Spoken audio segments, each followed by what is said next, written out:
Hello guys, thanks for joining me.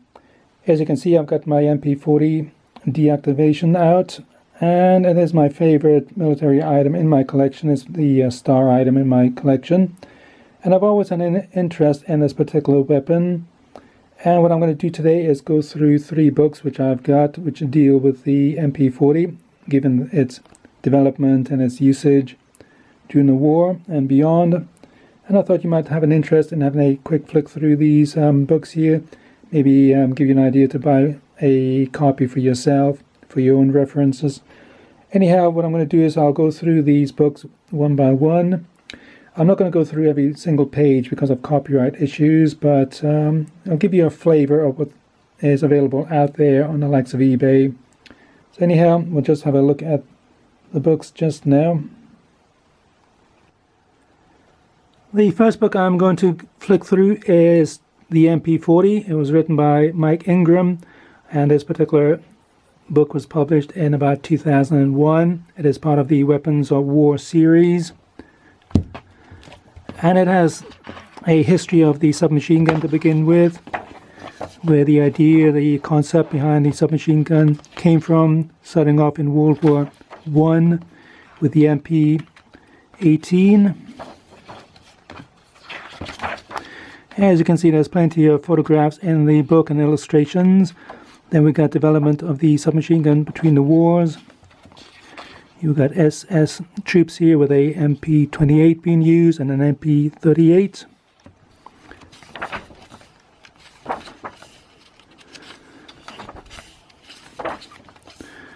So plenty of detail in the book here. We got machine pistol theory.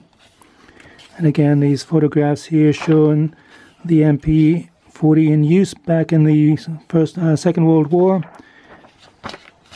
And then it goes into the detail of the MP38 and MP40. There's an exploded diagram of the components of the submachine gun. And you got various photographs of a MP38 here and MP40 there. So this is a pretty basic book on the MP40. It gives you all the information that a beginner may require. Quite a solid book.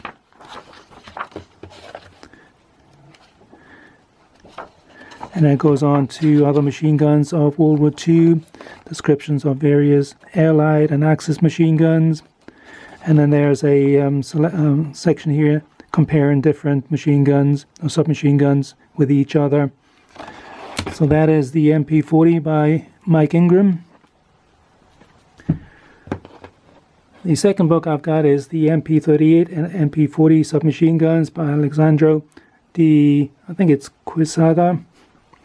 Again, this one came out in the early 2000s. This one is produced by Osprey. This one's actually quite a good copy, and it's probably the one that I would recommend anybody who has a passing interest in the MP40. Gives you all the information required, and again has quite a lot of photographs in it and quite a lot of detail. Again, we got the development of the submachine guns, again starting with the MP18.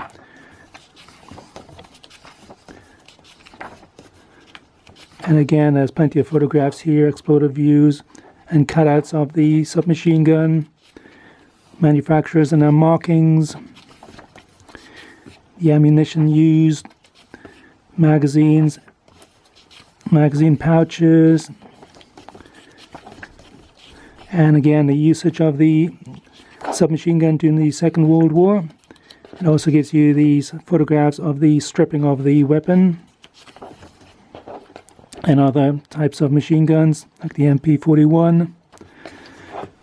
The only negative things I think in the book are these drawings here. They're not the best drawings, and they don't really make any sense either. Here we got 2 paratroopers on the island of Crete, and for some reason this guy here has totally stripped his MP40 down to taken off the barrel. There's no sign of a spanner, so God knows how he got the barrel off the weapon. Anyhow, moving on, we got again quite a selection of good photographs. Again, one of these computerized drawings. Here we got SS troops in the ruins of Warsaw. Here's a Polish freedom fighter or the Polish Underground Army, just been shot by this SS trooper here. Then moving on, we got Allied use of the weapon, the impact of the submachine gun, post-war usage of it. Here we got Yugoslavia in the 1990s, and the use of the MP40 by US troops in Vietnam. Got Israeli special forces there in the early 1950s. Norwegian use after the war. We also got a little bit here on replicas and dummy guns and deactivated weapons and the MP in popular culture. The very first film that introduced the MP40 were apparently two Russian films made in 1943 and 1944. And then we got a conclusion here. So as I say, it's quite a nice tight book. Has all the information that you really need, so probably this is the one that I would go for if you're a beginner or just have a passing interest in the subject. So this is probably my favorite book on the MP40 that I've got. It's an American publication, came out I think in 2003, and as it says there, it's called Blitzkrieg, the MP40 Machine and Pistole of World War II. Not sure exactly how you pronounce his surname, by Frank Iannamico or something like that. Anyhow, it's all black and white,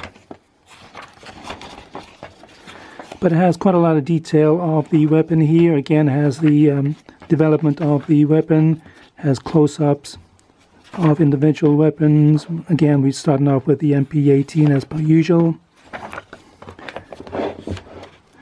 And interwar submachine guns, equipment. We've got a good bit here on the MP36. And I'm moving on to the MP38. The book has publications both by the German Wehrmacht and also Allied, in this case US Army evaluation reports made during the war. So we got, as I say, quite a few of these were captured by the Allies, and this one here has quite a few documents made by the US military, as I say, evaluating the weapon, which led to the introduction of the American grease gun. Anyhow, we've got the component bits here of the weapon. We've got markings, various types of markings around. So you can see there's quite a lot of photographs here if you have got more of an interest in the weapon and its development, and very good close-up pictures here. This one here has the trigger here, and it has a buffing marking on the trigger, which I didn't know they did, so I had to look at my DIAC, and sure enough mine has one as well. Here we got the resting bar and the various types. We got the MP38, MP40. So you can see this is quite a more intensive book. It also has bits on the usage of the MP40 by both American troops, i.e. captured weapons, and by the Germans. And we also got a little bit here on the MP41 and the subsequent MP44, which basically made the machine gun redundant. And again, as I said, plenty of evaluation reports made by the US Army during the war. This one here is dated 1943. So they really evaluated the weapon, and you got all these illustrations, and then we got accessories. We got the ammunition pouches, got the magazines, the markings on the magazines, got the sling. So this is a book if you got a more in-depth requirement of the weapon, or if you have a DIAC yourself. It also goes on about shooting the modern MP40 shooter, that is American, shooting them. Not something that's going to be happening here in the United Kingdom, but it's quite a nice book. richly illustrated, quite a lot of information in it, quite a lot of good close-up photographs. So this is the book that I would recommend for somebody more into the MP40 or weapons. And this is probably the book for the general reader. And this book is okay if you're into that kind of thing, but there you have it. That's my 4 MP40 books. Anyhow, I'll leave it at that. It's getting on a little bit now. The video is coming up to 10 minutes. So, as always, thanks for watching, and bye for now.